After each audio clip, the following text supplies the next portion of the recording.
But Araj just shrugs and says, "I don't have any problem there. At least I don't have to pay rent." Hearing this, both smile.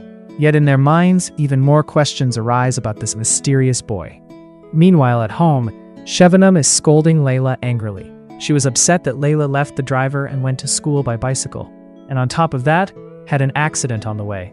At that moment, Nurai arrives carrying lunch. Before leaving, she overhears Shevanam saying she wants to send a suit to her husband's company.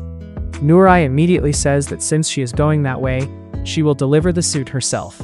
Shevanam happily hands her a big bag. For a moment, hope appears on Nurai's face.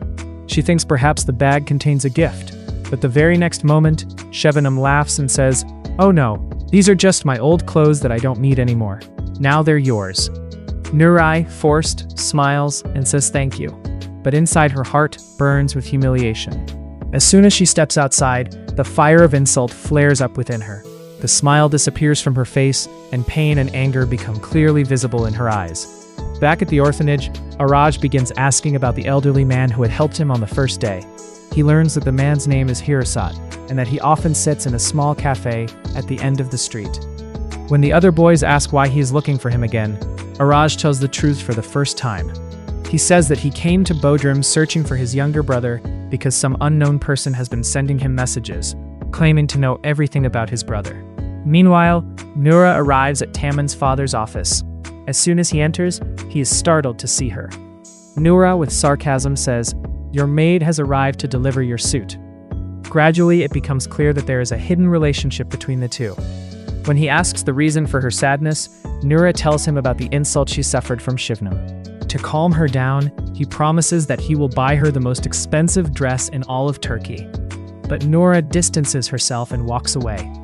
Returning home, Nuray immediately begins questioning Deniz.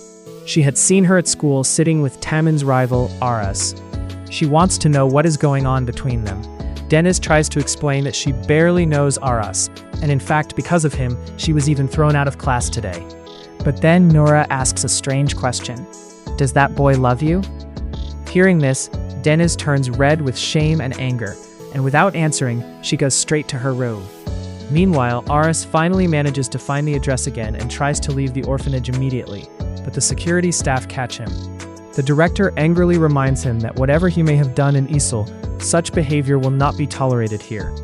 As punishment, the director confiscates Araj's phone. Araj pleads with folded hands, asking for any other punishment instead, because he is waiting for a very important call. But the director refuses and clearly says that the only other option is to send him back to Istanbul. That night, Araj sleeps right outside the director's office so that if the phone rings, he can hear it. The next morning, the director is surprised to see this. He feels a little guilty, so he returns the phone to Araj. Just then, the phone starts ringing. Araj quickly reaches out to answer it, but the director insists on finishing his speech first. By the time he finishes speaking, the call has already disconnected. Seeing this, Araj loses his temper. In anger, he begins breaking things around him. The security guards rush in, but one of his friends somehow calms him down and reminds him that if he truly wants to find his brother, he must stay at the border and stop creating trouble. Meanwhile, a major turning point comes in Nurai's life. After taking a pregnancy test, she discovers that she is pregnant. On the other side, Shevanam and